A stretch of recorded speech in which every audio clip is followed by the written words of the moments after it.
First, let me say that I didn't know that I had this talent until one of my friends, acquaintances, knew that I taught, and I guess they thought because I read student work all the time that I'd have some idea of, what to do with her work. So she sent it to me because she wanted to submit it to a contest, and she didn't want to make a fool out of herself, I guess.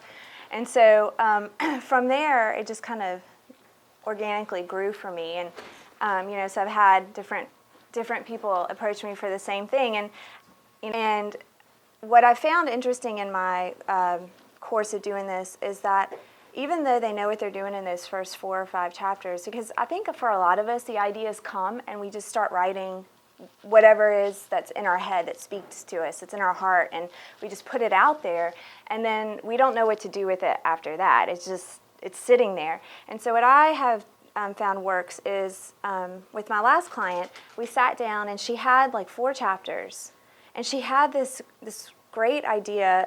She had lived in a small town, and about 45 years ago there was this heinous crime, and she felt that the story had to be told, but she wanted to fictionalize it because she didn't want to embarrass anybody in the town.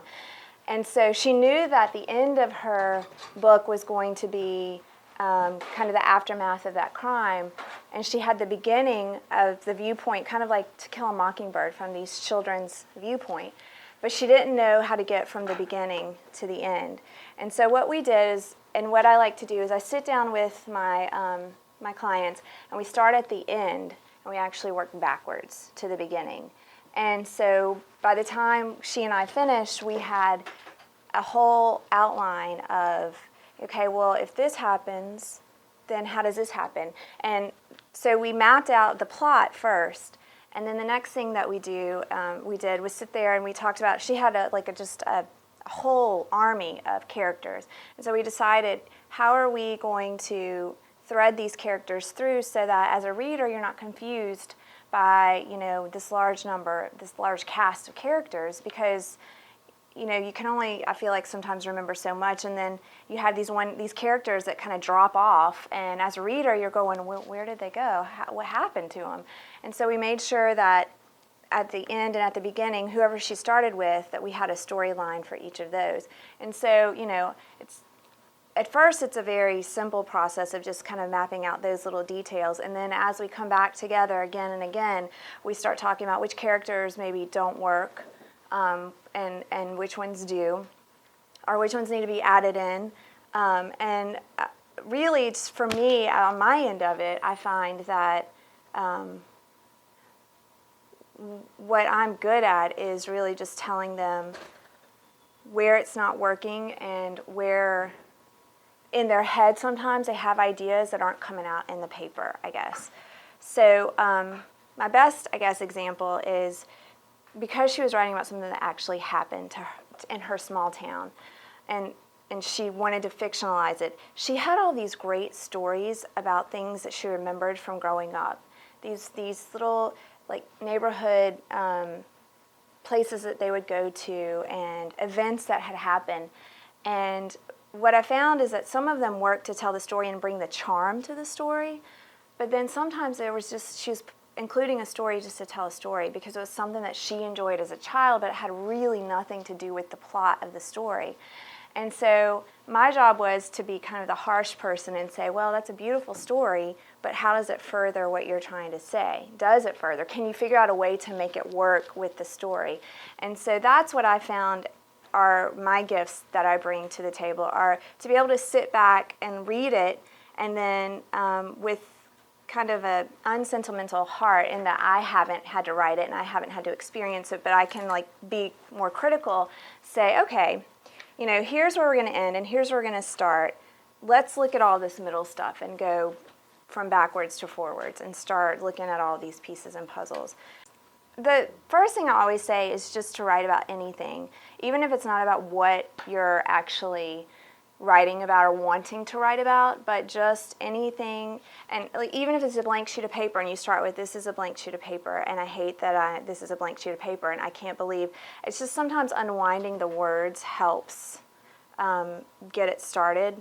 And if not that, then sometimes honestly say just take a break for a little while.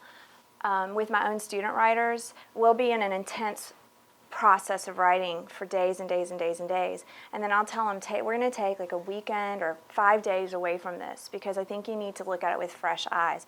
And so we'll come back with fresh eyes, and they start seeing things that already can be improved. I also suggest that they read it out loud, because sometimes hearing it sounds different to you than actually just reading with your inner voice. And sometimes you don't even realize what it sounds like because you've never heard it, your own work read to you. So sometimes not only do I have them read it, I'll actually give their work to another student, or in the case of an adult, I'll ask them to give it to someone they trust and say, have them read this back to you. Can you visualize the pictures in your head? Because that's what you want your reader to do, to be able to visualize those characters. Can you visualize them based on the descriptions and the things that you're doing? And then the other thing is just finding those things that inspire you to write, whether it's a location where you find inspiration, or if it's looking back at old memories, old pictures of places you've been, if it's music that inspires you. I think all the tricks in the trade are the things that we try, but I'll just start with just the standard. Let's just try not to write about what you're writing about right now. Let's just write about something else and see how that works for you. Because I find that from every age, from a 5-year-old all the way up to a 100-year-old, that when you have something that you can work with, you feel comfortable. It's that blank page that's so intimidating, and even if it's not the best work that you've ever put out there, once you have words on the page, we can move those words on the page. It's when there's nothing there that we can't do anything with. So that's one of the, we just start with basics, like put the words on the page, or step away from it for a while. Go have an adventure, and it doesn't have to be go to Hawaii. Well, I would love to have that adventure. It can be simply, just go somewhere you haven't been in town, and just go look at people watch and see what's going on, or go to a store that you've never been to and watch how people interact with each other. Just different things like that are what help, I think, unblock and unstick people. I am very upfront with everyone and tell them I'm not a line editor, which is someone who will go in and go line by line and look for grammatical mistakes and spelling errors and word choice and stuff like that, because first of all, I do that for my day job, with my students, and sometimes it's just my brain is but also sometimes I find that some of the most quirky sentence structures are what really captures someone's voice, and to try to make them fit the most perfect grammatical structure in the world takes all the flavor out of the writing. And so for me, I try to imagine how these people are speaking in real life and how they're interacting with each other, and I personally don't try to sit there and make it so that if someone is speaking in passive voice, that suddenly they're an active voice, because then it may change part of what the writer sees is that person. And so, while I may say, why did you do that? I don't necessarily, I don't find that to be my strength, is trying to go back in and correct all of those things. Instead, if I see something glaring, I'll bring it up, but mostly I'm there to guide through the character development and the plot development and those kinds of things. The most challenging piece has been one that hasn't been published, and I think it's because it's not the writing, but it's actually the writer. She has been really connected to her characters, and she doesn't want to let go of some of the things that her agent is trying to sell the book for. And so between me and her agent, I think we've both told her, here are some things that you might need to edit out, because it's just not working.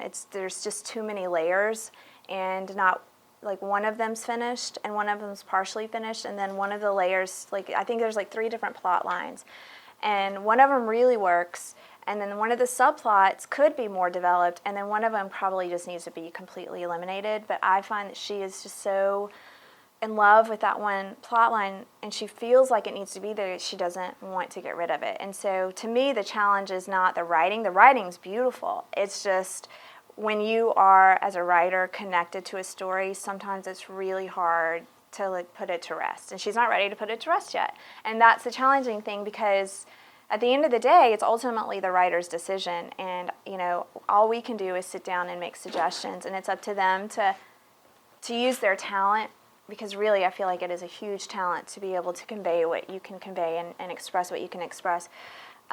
So if they're not ready to make that jump yet, then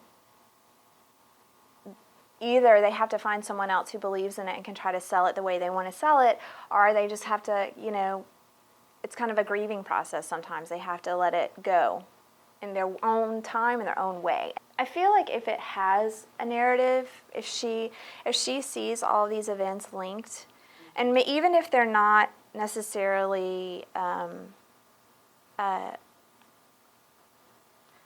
a link that's obvious at first, but maybe the link is the story of how she was able to get people to come to her, or how, it doesn't have to be like first I traveled here, then I traveled here, then it can be an uncommon link. And if she had a way to make that thread, then I would say make it more of something that's linked together. But if she finds that they're just really remarkable stories, and that sometimes there is no common story, then I would say maybe what she would do is start each remarkable story with maybe a little preface of, first I started here, and let me give you a little background about this. And then she would tell the story, and then they'd almost be like short stories, but in a nonfiction way. And so I think my first question to her would be, do you see any thread between them? Is there something that links all these stories together? And if there isn't, but they're just really unique stories, then I would tell her to keep them singular stories.